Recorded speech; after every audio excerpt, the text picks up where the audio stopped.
8 मार्च सन 2014 Malaysian airlines flight MH370 जिसमें 239 लोग सवार थे, कुआलालंपुर से बीजिंग के लिए परवाज लेती है। जहाज उड़ता है और फिर वो जहाज हमेशा के लिए गायब हो जाता है। दुनिया ने ढूंढा, 46 ममालिक इस सर्च ऑपरेशंस में शामिल होते हैं। $200 मिलियन से ज्यादा का सर्च ऑपरेशन का खर्चा आता है। सैटेलाइट्स इस्तेमाल होती हैं, शिप्स, सबमरीन्स यूज होती हैं, साल के साल लगते हैं, पर वो प्लेन कभी नहीं मिलता। लेकिन आज मैं आपको उस जहाज की कहानी नहीं सुना रहा, मैं आपको यह बता रहा हूं कि वो जहाज आखिर मिला क्यों नहीं। क्योंकि वो जहाज जिस जगह गिरा था वो इंडियन ओशन का हिस्सा है। ये वो वक्त था कि नासा के पास इतना मैप था कि मार्स का कोई रैंडम कॉर्नर भी हिडन नहीं था, लिटरली। यानी अगर ये प्लेन मार्स पर क्रैश हुआ होता तो शायद मिल जाता, because Mars is better mapped as compare to our own sea. तो सवाल यह है कि समंदर के नीचे आखिर क्या है और क्यों इंसान आज तक वहां नहीं पहुंचा। इस टॉपिक पर बात करने वाली ज्यादातर वीडियोस में एक गलती होती है। वो कहते हैं कि समंदर के नीचे कुछ नहीं है, एक पार्किंग लॉट की तरह खाली जगह है जहां पर प्रेशर है, जहां पर अंधेरा है, जहां पर सनलाइट नहीं पहुंचती। और ये बात गलत है, बिल्कुल गलत। समंदर के नीचे दुनिया का सबसे लंबा माउंटेन रेंज मौजूद है, 65,000 किलोमीटर लंबा। यानी हिमालयाज, एंडेज, रॉकीज, इन सबको मिला लें तो भी उससे छोटे पड़ते हैं। दुनिया के सबसे बड़े वॉल्केनोज यहां पर हैं, गार यहां पर हैं, यहां तक के जंगल मौजूद हैं। हैरानगी की बात है कि समंदर के नीचे जंगल मौजूद हैं, लेकिन वो जंगल मौजूद हैं जहां पर क्रिएचर्स रहते हैं। सनलाइट के बगैर जिंदगी आबाद है, जिंदगी चलती है और वो अपनी एनर्जी जमीन के नीचे से हासिल करते हैं। और 2023 में पता चला कि एक इकोसिस्टम के नीचे एक और पूरा सील्ड इकोसिस्टम मौजूद है जिसको किसी ने कभी नहीं देखा। तो सवाल ये नहीं कि समंदर के नीचे कुछ और है या नहीं है, सवाल ये है कि ये कब से था और सिर्फ 2023 तक ही इंसान को क्यों पता चला। कहानी क्या है, आइए समझते हैं।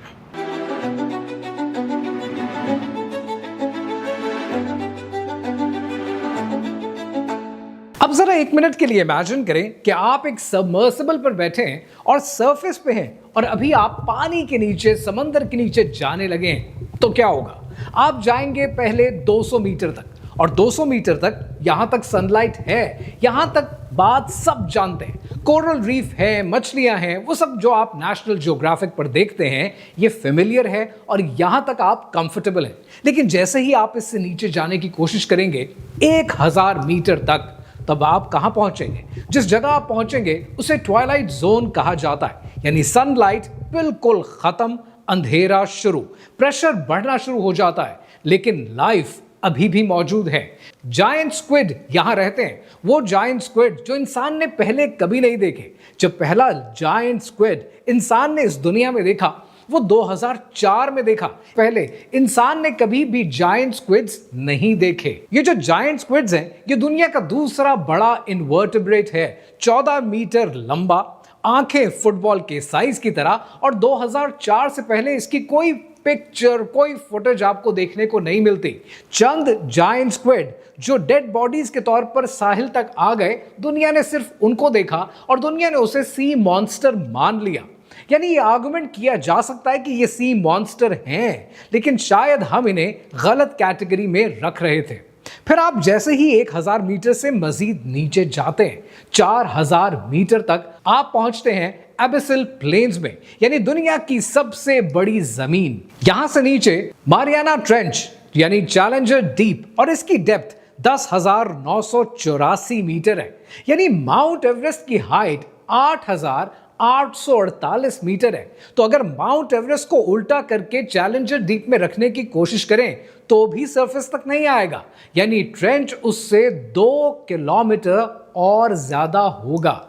अब यहां पर आपको एक बात समझनी है, वो ये कि यहां पर होता क्या है। यहां पर प्रेशर है सी लेवल से 1071 गुना ज्यादा और टेम्परेचर 1 से 4 सेल्सियस तक पहुंचता है। सनलाइट जीरो है, हमेशा के लिए एक घुप अंधेरा है और यहां पर भी जिंदगी मौजूद है। 2024 में एक चाइनीज सबमर्सिबल फेंडोजा ने 23 डाइव्स की हैं मारियाना ट्रेंच में, यानी 31,000 फुट डेप्थ पर, यानी चैलेंजर डीप के बिल्कुल पास। और उन्होंने एक्सप्लोर किया है ट्यूब वॉर्म और मॉलस्क्स की कॉलोनीज मौजूद हैं। जो आदमी एक्सप्लोर करने के लिए यहां तक गया, तारीख में कभी कोई इंसान इतनी गहराई तक नहीं गया। और इंटरेस्टिंग बात यह है कि हम उस इंसान का नाम तक नहीं जानते। सन 1977 में गैलापागोस के पास एल्विन सबमर्सिबल नीचे गया। साइंटिस्ट अंदर गए, अंधेरा था, प्रेशर था और कंप्लीट साइलेंस था। फिर उन्होंने देखा कि एक पहाड़ है, लेकिन वो पहाड़ चिमनी की तरह था, यानी सुपर हीटेड पानी उगल रहा था 400 डिग्री सेल्सियस पर। Mineral, sulphur, fire, essentially everything under water. और उस फायर के इर्द गिर्द एक जंगल था। Can you really imagine? Fire के इर्द गिर्द पानी के नीचे एक जंगल। आपको याद होगा कि स्कूल में पढ़ा था कि जिंदगी के लिए फोटोसिंथेसिस चाहिए, सनलाइट चाहिए, प्लांट्स चाहिए, फूड चेन चाहिए। ये सब रूल्स आपको अच्छे से याद होंगे। पर यहां जिंदगी ने तो रूल्स ही पलट कर रख दिए। वहां पर बैक्टीरिया है कि जो केमिकल एनर्जी यूज करते हैं, यानी सल्फर, मिनरल्स, और उससे अपना खाना पैदा करते हैं, यानी कीमोसिंथेसिस। कोई सूरज नहीं और फिर उस बैक्टीरिया पर 6 फुट लंबे ट्यूब वॉर्म्स मौजूद हैं। आईलेस श्रिम्प्स हैं जिनकी आंखें प्रेशर की वजह से कभी डेवलप ही नहीं हुई। जायंट क्रैब्स हैं, हेगफिश है। एक पूरा फूड चेन सूरज के बगैर जमीन के नीचे से निकलने वाली हीट से चल रहा है। 1977 में साइंस की ऑफिशियल पोजीशन ये थी कि डीप ओशन एक बैरन वेस्टलैंड है, कुछ नहीं है वहां पर। और ये बात एक प्रोफेसर ने नहीं कही, ये बात एक कंसेंसस था, टेक्स्ट बुक्स में पढ़ाया जाता था, एग्जाम में ये सवाल पूछा जाता था। फिर 1977 में एक सबमर्सिबल नीचे गया और पूरा कंसेंसस हमेशा के लिए बदल कर रह गया। इस एक डाइव ने साइंस के फॉर्मूले को गलत साबित कर दिया और साइंटिस्ट ने खुद कहा दैट वी वर रॉन्ग। वो मोमेंट शायद साइंस की हिस्ट्री में सबसे इंपॉर्टेंट मोमेंट्स में से एक है और किसी ने इसे नोटिस नहीं किया। आपको याद होगा कि इस वीडियो के शुरू में मैंने आपसे जिक्र किया था कि एबिसिल प्लेन्स में मेटालिक रॉक्स हैं, यानी पॉलीमेटालिक नोड्यूल्स। और एक और फिनोमेनन कि 2024 में साइंस की टेक्स्ट बुक्स ही बदल गई। क्यों और कैसे? अब जरा इस फिनोमेनन को समझते हैं। 2024 में पैसिफिक ओशन के फ्लोर पर 4000 मीटर डेप्थ में साइंटिस्ट्स ने ऑक्सीजन डिटेक्ट की है। अंधेरे के अंदर, घुप अंधेरे के अंदर, जीरो सनलाइट, जीरो फोटोसिंथेसिस, लेकिन फिर भी ऑक्सीजन मौजूद है। वो नोड्यूल्स, वो मेटालिक रॉक्स जो वहां पड़ी हुई हैं, सदियों से, हजारों सालों से इलेक्ट्रोकेमिकल रिएक्शन क्रिएट कर रही हैं। और वो रिएक्शन ऑक्सीजन प्रोड्यूस कर रहा है सिर्फ रॉक से, सिर्फ केमिस्ट्री से, बगैर किसी चीज की मदद के।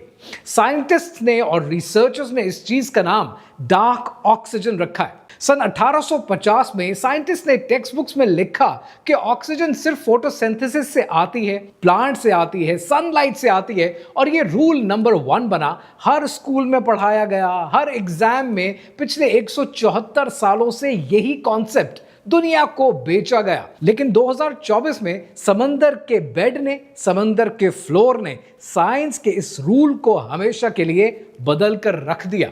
वो रॉक 174 साल से भी पहले से ये काम कर रही थी, तब तो किसी ने नहीं पूछा, किसी ने नोटिस नहीं किया और जिंदगी साइंसदानों के कहे बगैर भी चल रही थी।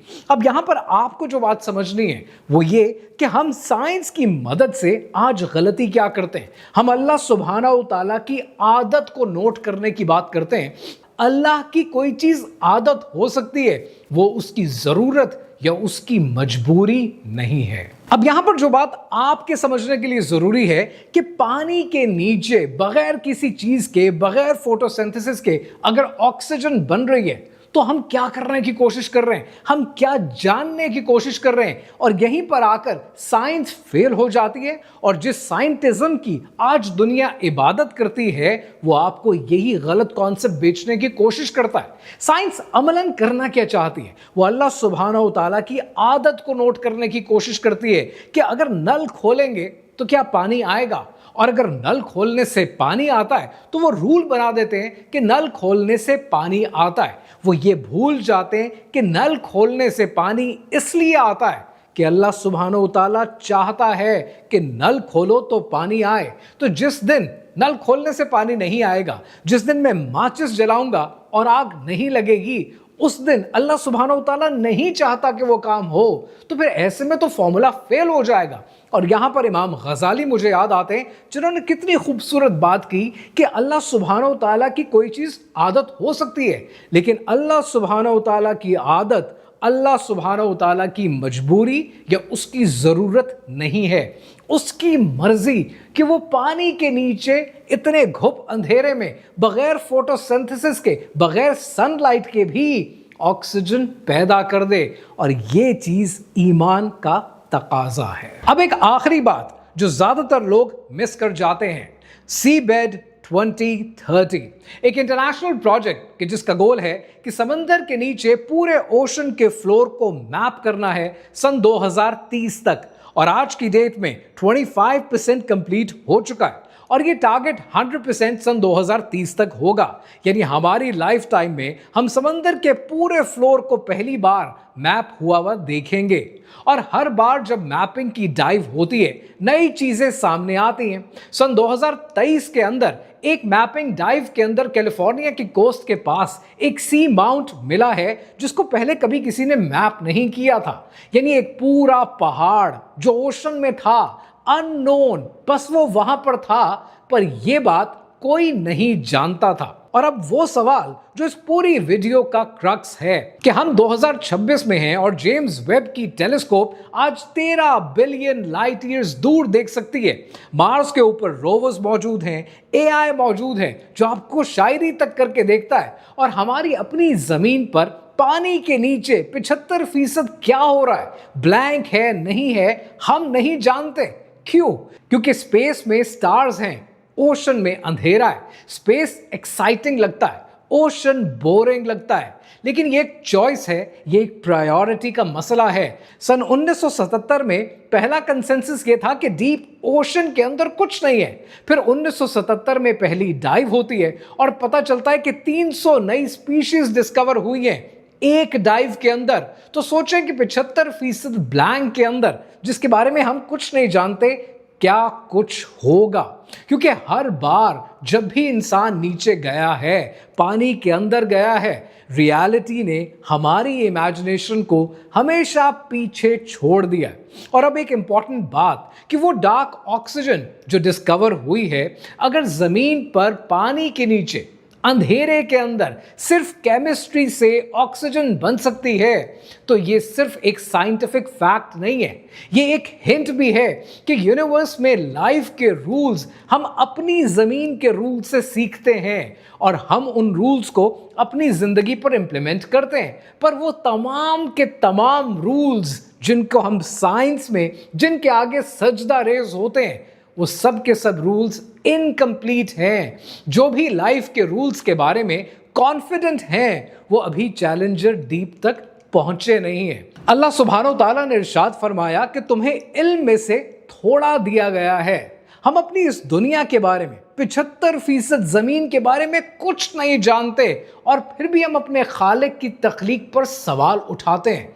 इतना कुछ जानकर भी अगर कोई ये कहता है और ये सोचता है कि ये जमीन, ये कायनात, ये दुनिया सिर्फ एक हादसे से मुमकिन हुई, तो उनकी अक्लों पर शक होता है। ये कायनात अभी ना तमाम है शायद, ये कायनात अभी ना तमाम है शायद, कि आ रही है दमादम सदाए कुन फयकून।